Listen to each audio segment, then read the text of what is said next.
This is All of It. I'm Allison Stewart, live from the WNYC studios in Soho. Thank you for sharing part of your day with us. I'm really grateful that you're here. On today's show, we'll get some tips for handling professional rejection and how to use it as an opportunity. We'll also hear from the original cast of Broadway's Operation Mincemeat, who exit their roles later this month. And we'll check out a Harlem Gallery show featuring the work of two close friends. That's all coming up, but let's get things started with a dive into the archives of Howard University.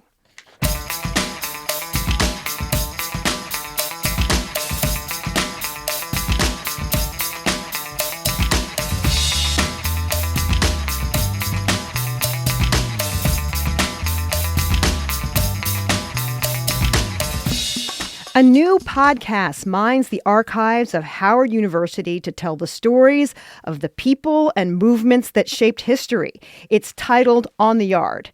Through photographs, letters, rare books, film, and an everyday object housed at Howard University's Moreland Spingarn Research Center, the show explores the lives of historical figures, their ideas, political and social movements.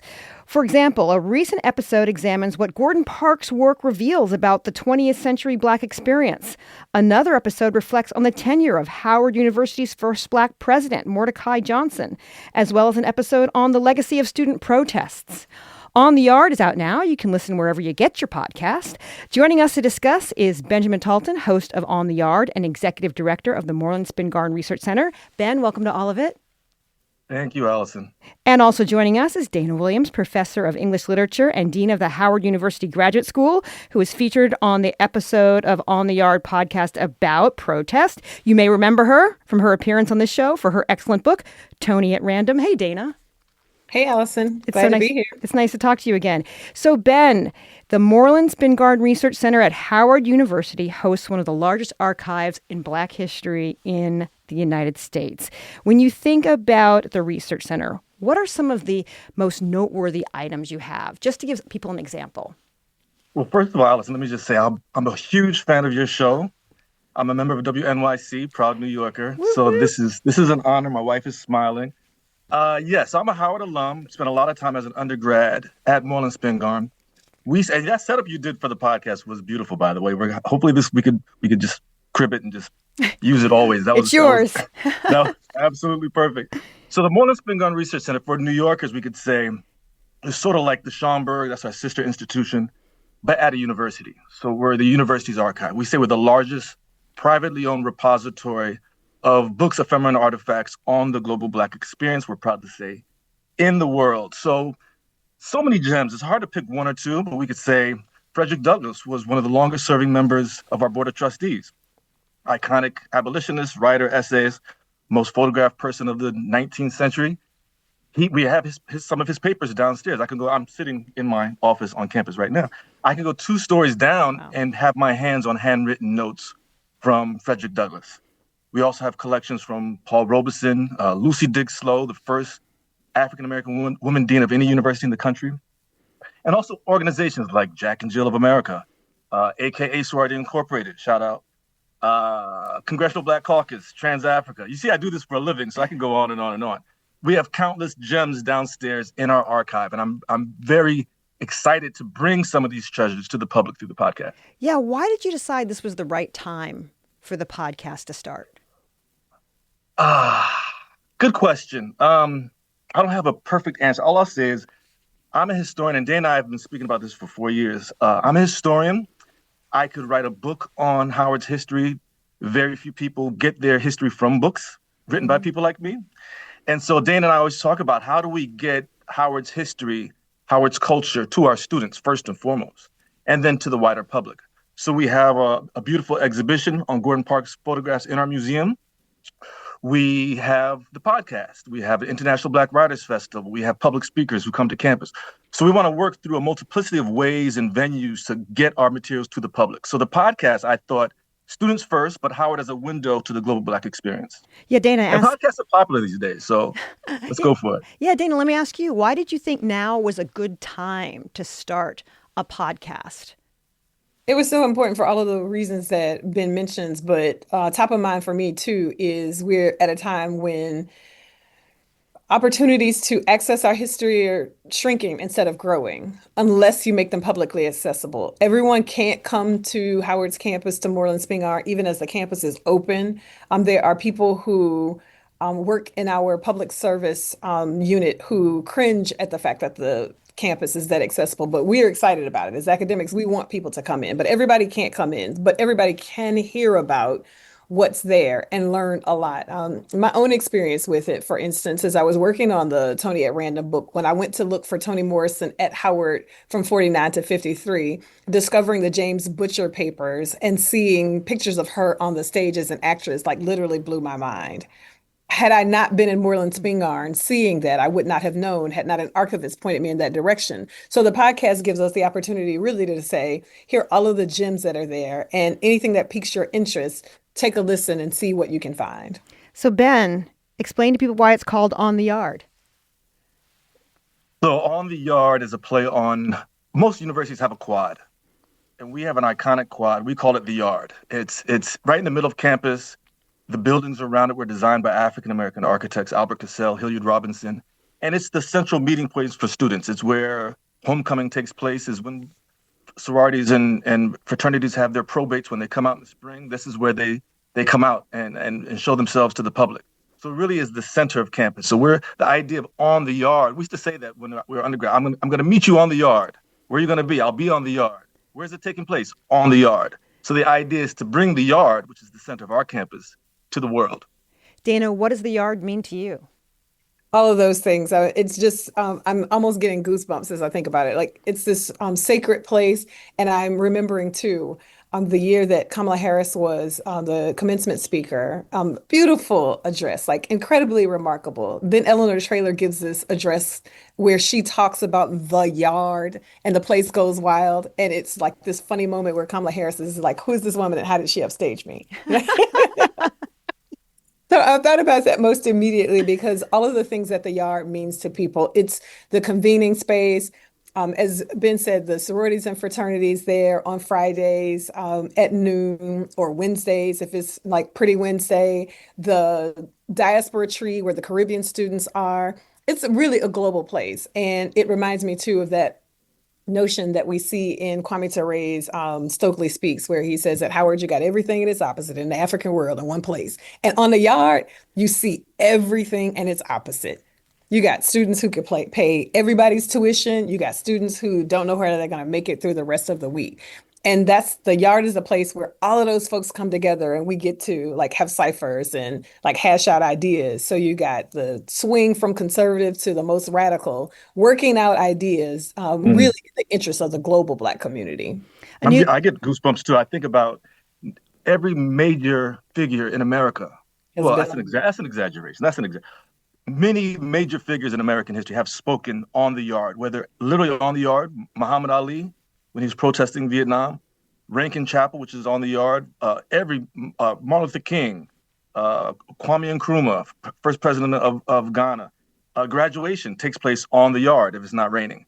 So it's an intersection into all facets of American and global history. We're talking about a new podcast. It delves into the archives of one of America's most prominent Black research institutions, Howard University. Historian and host Benjamin Talton and Howard University Graduate School Dean Dana Williams join us to talk about the history of the institution and their new podcast, On the Yard. Ben, when Howard started in 1867, what kind of institution was it? So Howard was founded by the Congregational Church in D.C., in 1867, and many what we call HBCUs were founded in this era. So this is post-enslavement. Some were founded earlier than that, but many founded the question of what do we do with the formerly enslaved? And being in Washington, D.C. makes it unique because we're in the capital city. And we also are designated by law to exist, by congressional act to exist. So we're one of two universities with Gallaudet to have that designation. And we're founded, and to shorthand, we could say we're founded out of racism because, this is before the 14th Amendment, which allows for birthright citizenship and due process under the law. So what do we do with the formerly enslaved? And so we don't want them in our schools, white schools. So we have to create alternative schools for them. So HBCUs really grow out of white racism, to be frank. And Howard was founded to educate the formerly enslaved, to educate and be nurses, ministers, doctors to, lawyers to the formerly enslaved. But as we always say, Howard was founded to educate Black people, but not to educate Black people about Black people. And that's why our episode on Power of Protest, we speak about the second founding of Howard University in the 1960s, when the students are deciding this is the type of students we want to be, this type of citizenship we want to have, and this type of university we want to have. It's interesting. Howard did not have its first Black president until 1926, Dana. It was Mordecai Wyatt Johnson. What were his priorities as a leader? Really, a lot of the things that are still emblematic of the place now. Excellence across multiple academic disciplines, wanted to continue the range. So Howard is one of the few in the city founded as a university to begin with, not as a college, because they wanted the range of different disciplinary specificities, a med school, a dental school, a law school, a theology school, and then liberal arts education. And I think the kind of classical training that Mordecai Johnson had received himself is the expectation for the training that he wanted for students at Howard. Academic excellence, yes, but then operational excellence as well. I think there was also an impulse to ensure that Howard could serve the needs of the communities that it served and was in community with. And then I think we also see the first turn towards the global under Mordecai Wyatt Johnson. That's very interesting. Let's listen to a clip from the podcast. This is Dr. Krista Johnson, professor and director of Howard Center for African Studies, describing Johnson's influence on the university's curriculum. This is from On the Yard. I mean, I think the history of the institution, it's important to recognize and understand that the founders of Howard University, they weren't progressive in the sense that they believed that Black people had any history worth teaching, or that this was going to be a place where we could educate Blacks about their own culture. So that wasn't kind of part of the initial agenda. And it was really only until Mordecai Johnson came in as president that you built up the kind of a critical mass of faculty and also disciplines, certainly in the social sciences, where the Black experience was put on the agenda as an intellectual kind of site of study, but also a source of knowledge for the Black community and for academia broadly. So, Ben, where did Mordecai Johnson look for talent for faculty members?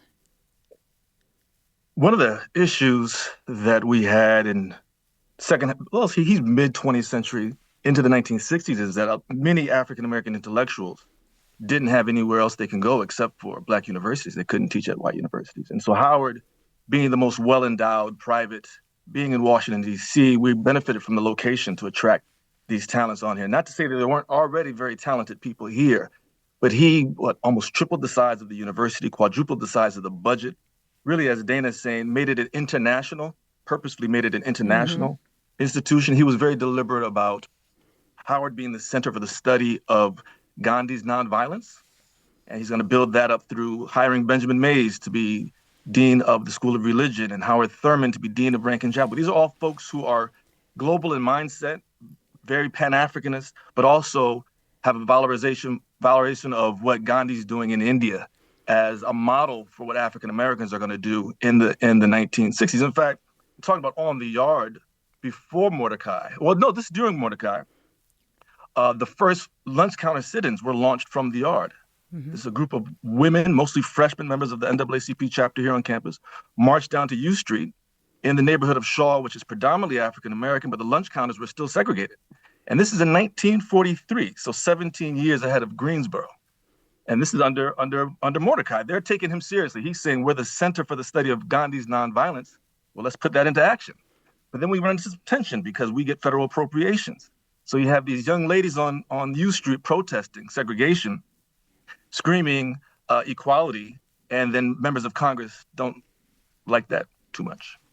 That becomes a problem for Johnson. Yeah. But he handles it very savvy. He doesn't cut it. He doesn't shut it down, but he just gives advice that, let's protest, but let's not put the university's funding in jeopardy. So it's a complicated space that he had to occupy.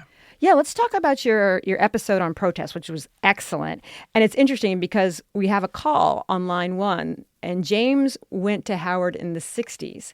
James, do you want to start us off telling us about your experience at Howard? James, you there? Are you there? Nope, James is not there. James will be there in a second. And James is going to go. Hey, James. We're having difficulty with our board. I would love to hear from James if he was on campus in the 60s. Yeah, he said he was would be there amazing. during the time of the demonstrations, and he remembered Okay. how it was handled much better than the Columbia demonstrations at the time. Dana, Yeah. Dana or Ben, would you explain what happened during the 1960s demonstrations? Sure, you take that, Dana.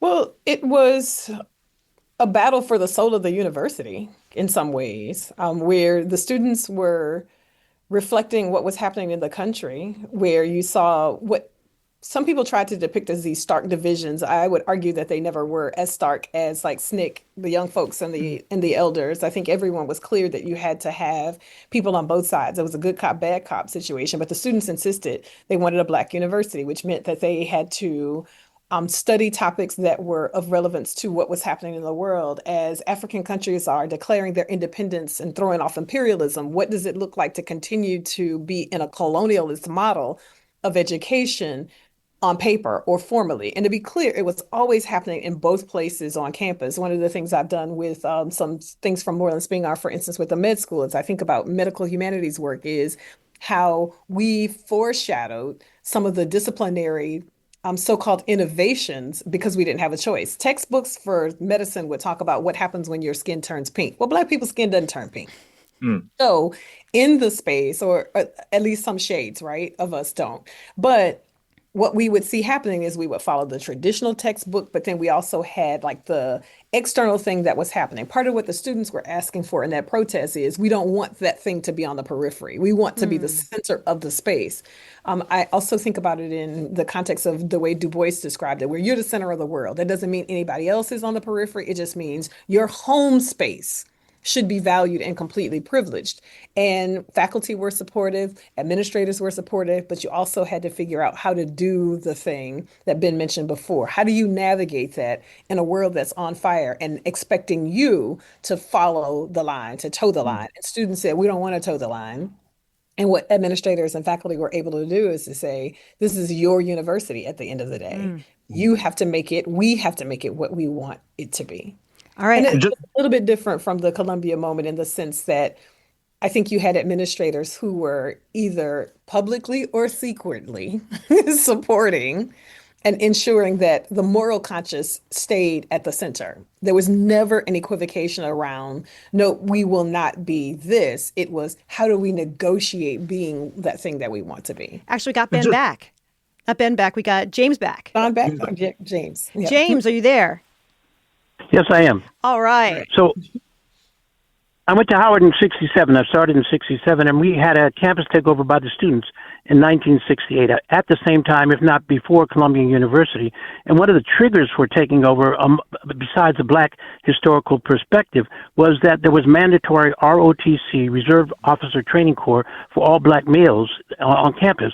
And we didn't mind having the option of participating in military training, but to make it mandatory right at the time of the Vietnam War was a trigger for many of the young men who may not have been very articulate with regard to Black history in itself. And what I liked about our takeover, I worked on the switchboard, was that as opposed to Columbia, where there was a decimation of the campus itself, we strove to keep the campus unharmed. We didn't break windows. We tried to upkeep the buildings that we had taken over, and it was very enlightening in that environment in Washington, D.C., taking over the university for those legitimate reasons.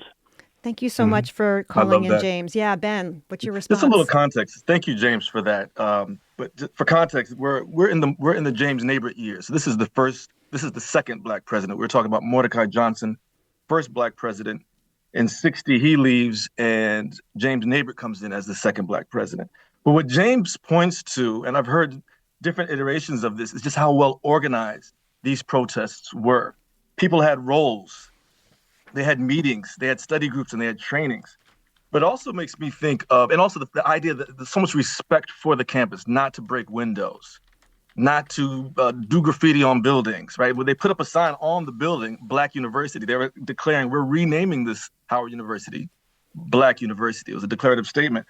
but also the different forms that these protests took. It wasn't just 60, 67, 68. Dana could speak better on this than I can. But going back, first of all, Howard, as I alluded to with Pauli Murray and co., Howard has a long tradition of protest on the Yard.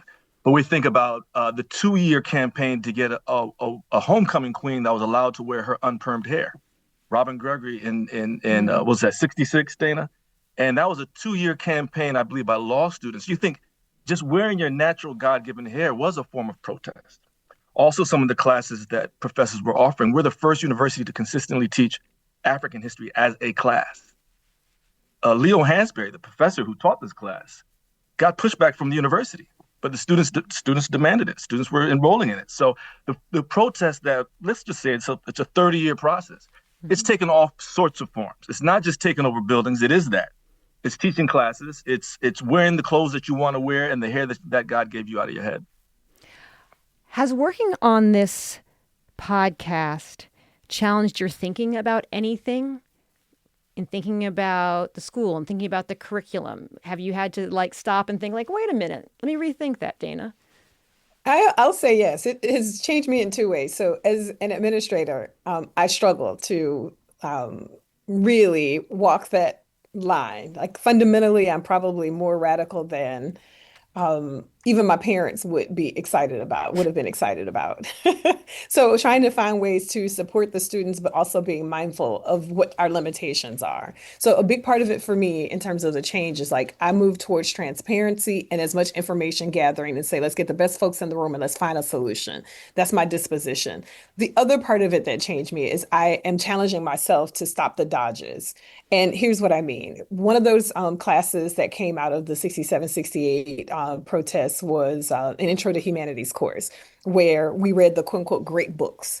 And the great books did not include any books outside of traditional Western culture. So they reorient the syllabus to say, we're going to make sure that the great books also include other books from other traditions. And to be clear, it's never just Black. It was we have to have Native cultures. We want to have Asian cultures. We want to have African cultures included. So the move for me, the thing that has challenged me is to gain some content mastery over those things as well, so that I don't have to do dodges well, we can't read everything. We can. We can't know everything. We can at the very least do something other than gesture towards something oh, well, we borrow this from South Asian cultures, or we see reflections of this story from beginning to end. I'm challenging myself now to read more of that literature so I can be a better teacher, so that students aren't just saying or hearing me talk rhetorically, but they understand what it means to have that information in their arsenal. How has it changed you, Ben? It's really made me appreciate, I'm a historian already, but it really made me appreciate Howard's history. But I've grown frustrated with coming up with ways to get that out there. I wish history was part of the fabric of this university. It's not. But in these conversations, more and more administrators and faculty and even students, I was just meeting with a group of students just before we went on, are really trying to grapple with this history and bring it more to the fore. So just raising that awareness. And you think about what happens to an institution if it's not aware of its past, even an individual. So just grappling with the different ways in which we can get this information out there and remind them how important it is. These 2 students were in here, and Dana, you would love this because they want to celebrate 68. They did not know I was coming on this show today. Because I have interns and they have to do an end-of-year project, and their project is going to be a Black university. And to what extent are we living the legacy of 68? How successful have we been? And how much farther do we have to go? And I said, that's wonderful. Nice. So even in my frustrations, the students are everything. Our job is done. Our job is done for the moment. For the moment. That's another thing, Allison, that I think is a part of the commitment to faculty at Howard is jokingly we will say our job is done and it's for the day. That's it. Because we can't just hand this off to students and say, we did our part, good luck. No, we're in community with them. We're walking, trying to improve the world with them. Well, as a Howard adjacent I'm sorry. No, go ahead. I'm sorry. But just, again, how do we bring this history to the fore and show its importance? Just walking around this campus. People come to DC and they'll do a Black DC tour, but Howard's not on it. And Howard is, I would say, along with the Frederick Douglass House, is at the center of not just Black history, but American history. So our goal is not just with this podcast and these exhibits that we do in the museum, is to really mark out the campus as historic spaces, the buildings, the iconic yard, and the individuals that were there. I mean, 5 of the Divine Nine sororities and fraternities were founded at Howard University. So we need to celebrate that history, not just on the days of the founding, but 365 days a year. I was saying, as a Howard adjacent person, I'm so excited for this podcast. Congratulations on it. My guests have been Benjamin Tilton and Dean Dana Williams. Thanks for joining us. Thanks, Thanks Alice. for having us, Allison. And you're Howard family. You're not Howard adjacent. Come on through. Come on, Bison.